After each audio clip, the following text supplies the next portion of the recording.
Hello everyone. मैं Sant Kumar Meena, assistant professor, government college Mandapiya. पिछली class में हमने पढ़ा था फ्री ट्रेड पॉलिसी के बारे में। हमने पढ़ा था उसकी विशेषताएं क्या होती हैं, उसके पक्ष में कौन कौन से बिंदु हैं, कौन कौन से तर्क हैं, और विपक्ष में कौन कौन से तर्क हैं, विपक्ष कह दे या उनके हानि या कह दे, उन बिंदुओं के बारे में अपन ने पढ़ा था। आज हम उसी चैप्टर को कंटिन्यू करते हैं। आज हम पढ़ते हैं प्रोटेक्शन पॉलिसी, संरक्षण नीति के बारे में। ये बिल्कुल फ्री ट्रेड पॉलिसी के विपरीत है। संरक्षण नीति होती क्या है? इसके अंतर्गत विदेशी प्रतियोगिता से घरेलू उद्योगों की रक्षा करने के लिए आयात व्यापार पर प्रतिबंध लगाए जाते हैं। इसमें आयात पर कुछ प्रतिबंध लगाए जाते हैं, जबकि फ्री ट्रेड पॉलिसी में बिल्कुल स्वतंत्र था। संरक्षण का जो संरक्षण नीति अपनाई जाती है, प्रोटेक्शन पॉलिसी अपनाई जाती है, इसका उद्देश्य देश में उद्योगों की स्थापना करना तथा विदेशी प्रतिस्पर्धा से उनकी रक्षा या बचाव करना है। जो भी छोटे उद्योग हैं उनको डेवलप करना और विदेशी प्रतिस्पर्धा से उनकी रक्षा करना, इस नीति का उद्देश्य है, संरक्षण नीति का उद्देश्य है। संरक्षण नीति का सर्वप्रथम विवेचन या प्रकाशन या इसको प्रयोग में लिया था 1791 में अमेरिकी अर्थशास्त्री अलेक्जेंडर हैमिल्टन की एक रिपोर्ट से इसका उद्भव मिलता है, या वहाँ इसको अपनाई गई थी। इस रिपोर्ट में अलेक्जेंडर ने अमेरिकी उद्योगों को प्रोत्साहन देने हेतु संरक्षण देने का समर्थन किया था। इसके बाद में अमेरिकी ने अर्थशास्त्री हेनरी कैरे के नेतृत्व में एक संरक्षणवादियों की एक शक्तिशाली विचारधारा का प्रादुर्भाव उत्पन्न हुई। हैमिल्टन के विचारों में जर्मनी के फ्रेडरिक लिस्ट को भी काफ़ी प्रभावित किया था। 19वीं शताब्दी तक जो फ्री ट्रेड पॉलिसी थी उसका बोलबाला रहा, या वह विधि प्रचलन में रही, परंतु प्रथम विश्व युद्ध के बाद विचारों में परिवर्तन आया और धीरे धीरे स्वतंत्र व्यापार की अवधारणा, जो फ्री ट्रेड पॉलिसी है, वह लगभग समाप्त सी हो गई है तथा उसके एवज में संरक्षण नीति का विकास हुआ या प्रोटेक्शन पॉलिसी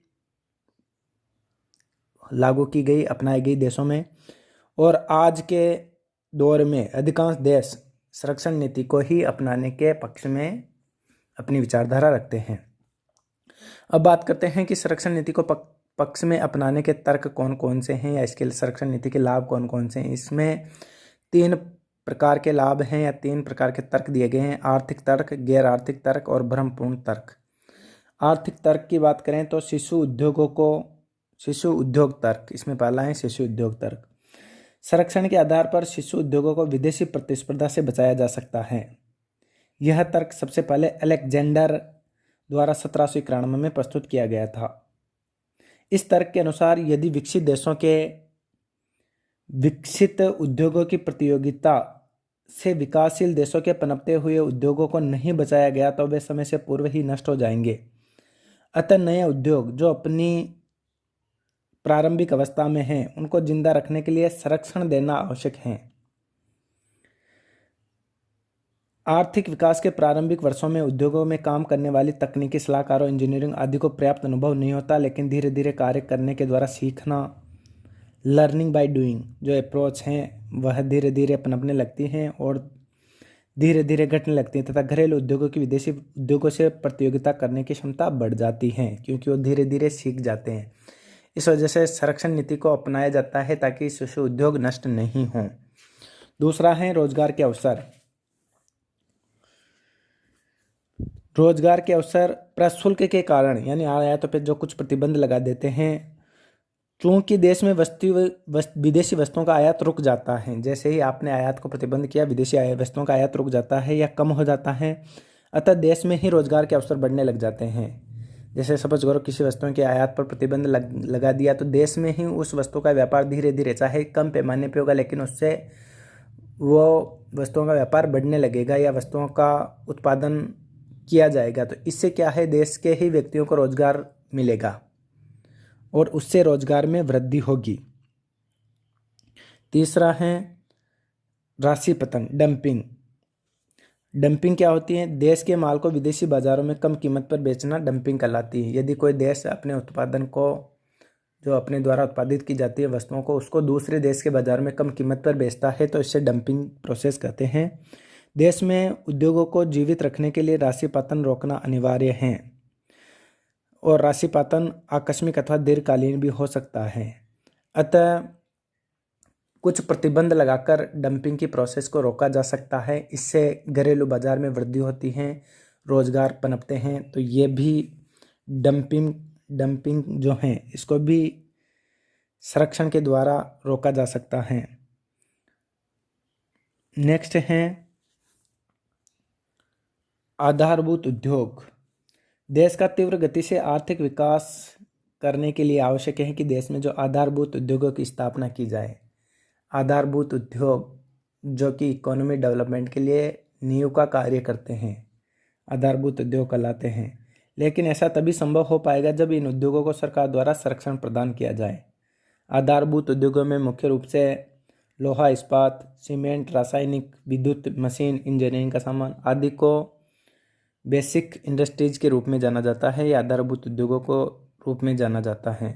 नेक्स्ट है भुगतान संतुलन। भुगतान संतुलन के लिए भी संरक्षण नीति को अपनाया जाना आवश्यक है, कुछ प्रतिबंध लगाए जाना आवश्यक है आयातों पर। भुगतान संतुलन, संरक्षण की नीति से देश के भुगतान संतुलन पर अनुकूल प्रभाव पड़ता है। प्रशुल्क की दरों में वृद्धि करने से आयात कम हो जाते हैं तथा घरेलू उद्योगों द्वारा निर्मित वस्तुओं की मांग बढ़ जाती है। इससे भुगतान संतुलन अनुकूल हो जाता है। तो भुगतान संतुलन की दृष्टि से देखें तो संरक्षण नीति अच्छी है।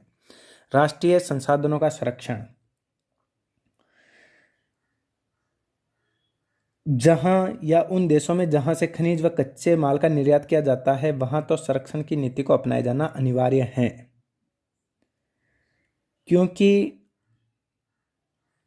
जिन आयात करने से जिन वस्तुओं का आयात किया जाता है, जिन खनिजों का आयात किया जाता है, तो फिर वहाँ से उन खनिजों का उत्पादन होना या उस देश में खनिजों का उत्पादन होना बहुत मुश्किल कार्य हो जाता है।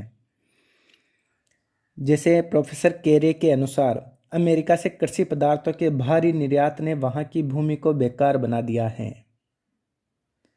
प्राकृतिक संसाधनों की समाप्ति से देश के आर्थिक विकास पर प्रतिकूल प्रभाव पड़ता है। राष्ट्रीय संसाधनों का संरक्षण, जैसे सपोज करो इस उदाहरण से, जैसे केरी ने जो बताया है वो बताते हैं कि अमेरिका से कृषि पदार्थों के भारी निर्यात ने वहाँ की भूमि को बेकार बना दिया है।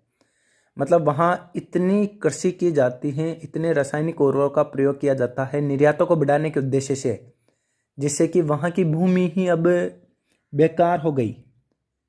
क्योंकि निर्यात को बढ़ावा देने के उद्देश्य से अपन प्राकृतिक संसाधनों का अंधाधुंध विदोहन करते चले जा रहे हैं, जो कि ये गलत है। इस वजह से कुछ प्रतिबंध होने चाहिए जिससे कि देश में जो प्राकृतिक संसाधन है उनका अंधाधुंध विदोहन नहीं हो, उनको क्षति नहीं पहुंचे, उनका अनुकूलतम उपयोग हो, वो अच्छी बात है। लेकिन अंधाधुंध विदोहन होना राष्ट्रीय साधनों को क्षति पहुंचाना है।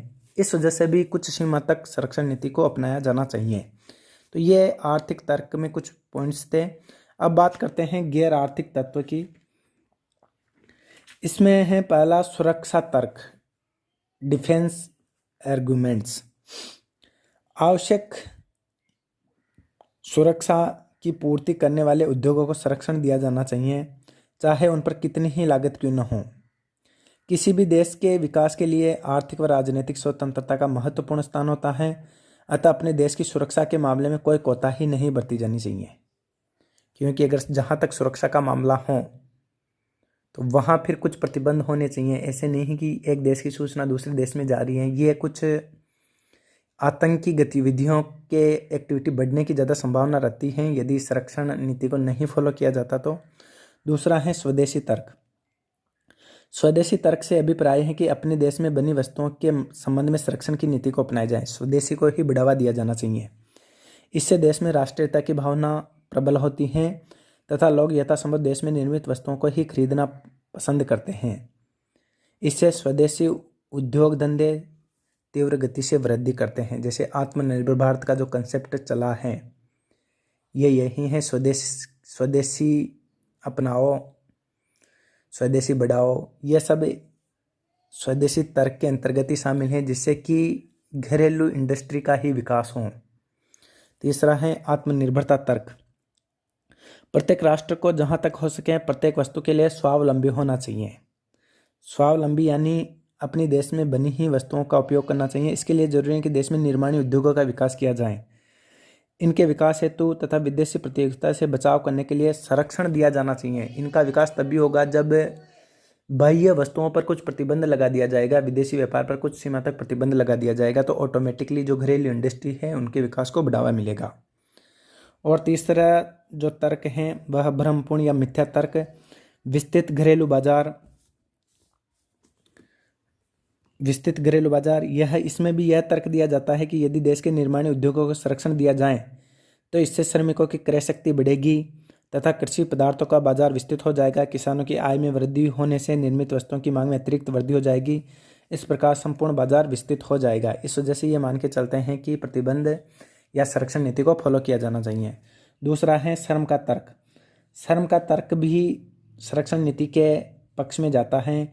ये मानते हैं कि ऊंची मजदूरी के स्तर को विदेशी सस्ते श्रम से संरक्षण दिया जाना चाहिए।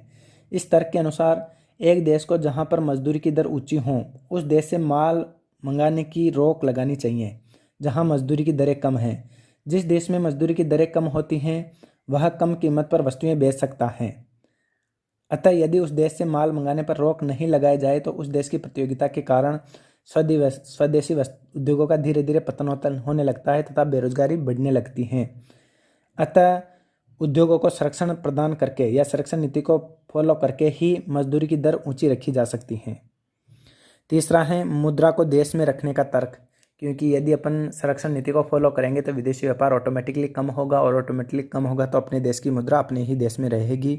पूर्ण रोजगार का तर्क ये भी इसी पे डिपेंड है। यदि बाहर से वस्तुओं का आयात नहीं करेंगे तो सीधी सी बात है घरेलू इंडस्ट्री को बढ़ावा मिलेगा। घरेलू इंडस्ट्री को बढ़ावा मिलेगा तो लोगों को रोजगार ज़्यादा मिलेगा और बेरोजगारी ऑटोमेटिकली कम होगी। तो ये कुछ पॉइंट्स थे जिनके आधार पे हम कह सकते थे कि संरक्षण नीति को अपनाने से लाभ हैं और लाभों को 3 भागों में डिवाइड किया गया: आर्थिक तत्व, गैर आर्थिक तत्व और भ्रमपूर्णता तर्क। इसके बाद अपन कल पढ़ेंगे। धन्यवाद।